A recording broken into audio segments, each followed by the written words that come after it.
Assalamualaikum warahmatullahi wabarakatuh. Yang terhormat Bapak dosen, Bapak Joko Suharyanto, SE MMCPOD, izin untuk mempresentasikan tugas dari mata kuliah Manajemen SDM 2. Perkenalkan, nama saya Giga Diatama Atmaja dari kelas MC 406. Di sini saya akan mengambil tema yaitu konflik dan komunikasi dalam organisasi. Yang pertama adalah menjelaskan secara mendalam berbagai sebab-sebab timbulnya konflik dalam perusahaan dan memberikan contoh konkret untuk setiap penyebab. Nah, konflik dalam perusahaan ini timbul dari berbagai sebab, seringkali saling terkait. Berikut ini adalah penyebab umum beserta contoh konkretnya. Yang pertama, perbedaan tujuan atau kepentingan. Ketika individu atau kelompok memiliki tujuan yang berbeda atau bertentangan, konflik dapat muncul. Contohnya adalah departemen pemasaran ingin menunjukkan produk baru secepat mungkin untuk mencapai target penjualan, sementara produksi membutuhkan waktu lebih lama untuk memasang kualitas produk sehingga terjadi gesekan antar kedua departemen tersebut. Kedua adalah keterbatasan sumber daya. Sumber daya seperti anggaran, waktu, peralatan, dan tenaga kerja yang terbatas dapat memicu persaingan dan konflik. Contohnya adalah dua tim proyek yang berbeda berebut alokasi anggaran yang sama untuk inisiatif mereka, menyebabkan konflik tentang siapa yang berhak mendapatkan lebih banyak. Selanjutnya adalah perbedaan nilai dan persepsi. Setiap individu memiliki nilai dan cara pandang yang berbeda terhadap suatu situasi, yang dapat menyebabkan kesalahpahaman dan konflik. Contohnya adalah seorang karyawan yang sangat menghargai fleksibilitas kerja merasa tertekan dengan aturan jam kerja yang diterapkan perusahaan. Selanjutnya adalah gaya komunikasi yang berbeda atau buruk. Kurangnya komunikasi yang efektif menimbulkan kesalahpahaman. Contohnya seorang manajer yang memberikan instruksi yang tidak jelas kepada timnya melalui email. Selanjutnya adalah perbedaan kepribadian, sifat atau karakter individu yang berbeda dapat menyebabkan gesekan dan konflik. Contohnya adalah seorang karyawan yang ekstrovert, suka berinteraksi sering mengganggu konsentrasi rekan kerjanya yang lain. Selanjutnya adalah struktur organisasi yang tidak jelas. Ini terkait dengan ambiguitas peran, tanggung jawab, dan garis wewenang yang menciptakan kebingungan dan konflik. Contohnya adalah dua manajer yang mempunyai wewenang yang hampir mirip sehingga jadi tumpang tindih atas instruksi.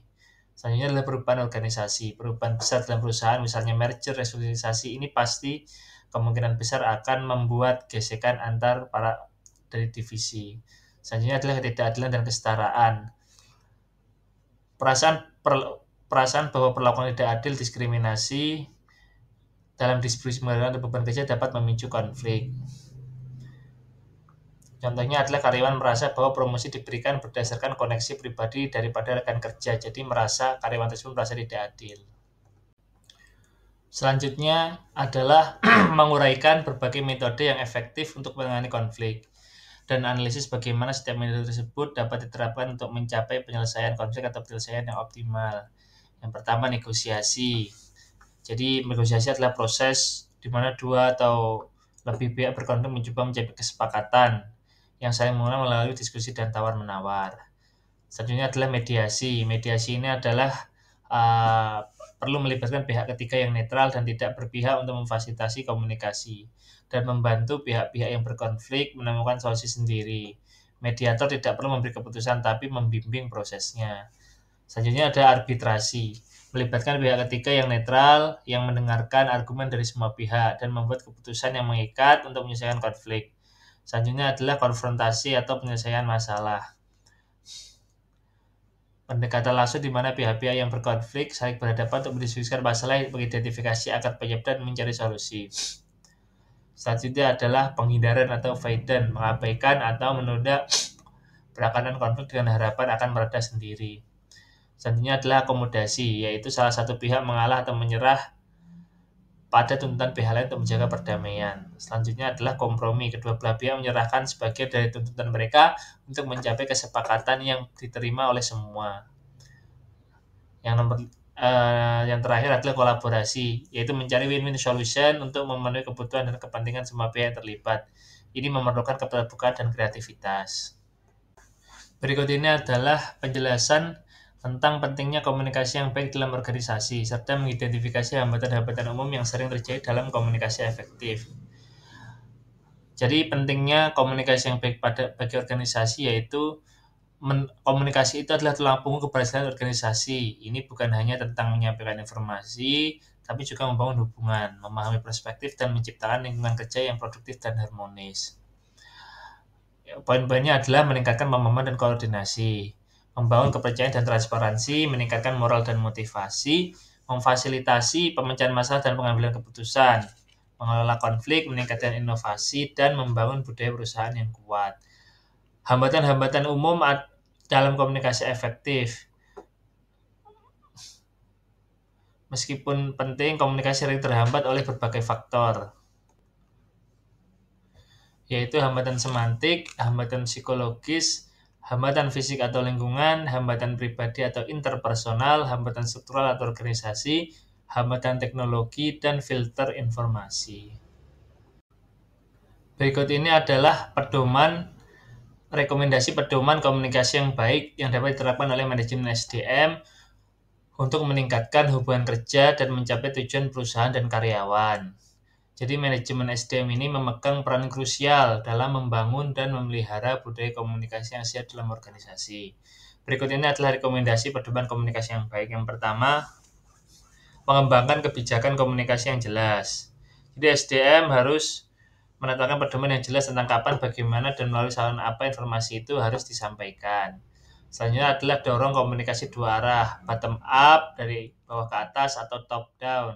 Jadi menciptakan mekanisme untuk memberikan umpan baik karyawan ke manajemen. Dan manajemen harus secara aktif mengkomunikasikan keputusan dan alasan dibaliknya. Selanjutnya adalah melatih keterampilan komunikasi.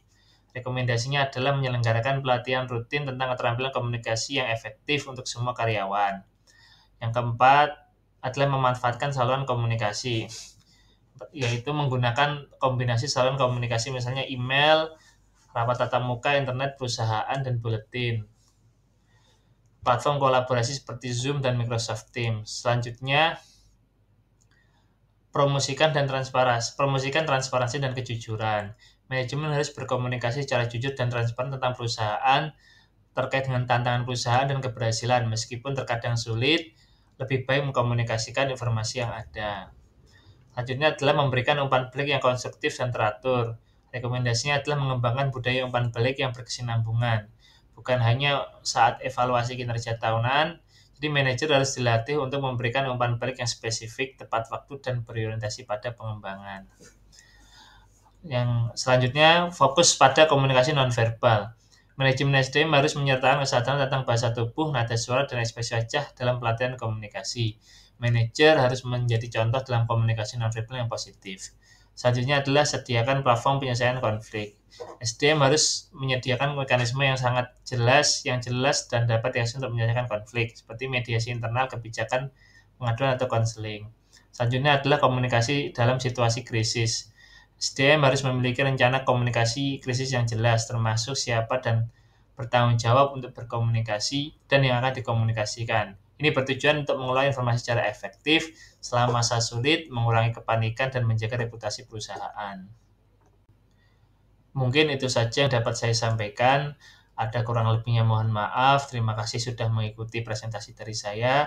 Wassalamualaikum warahmatullahi wabarakatuh.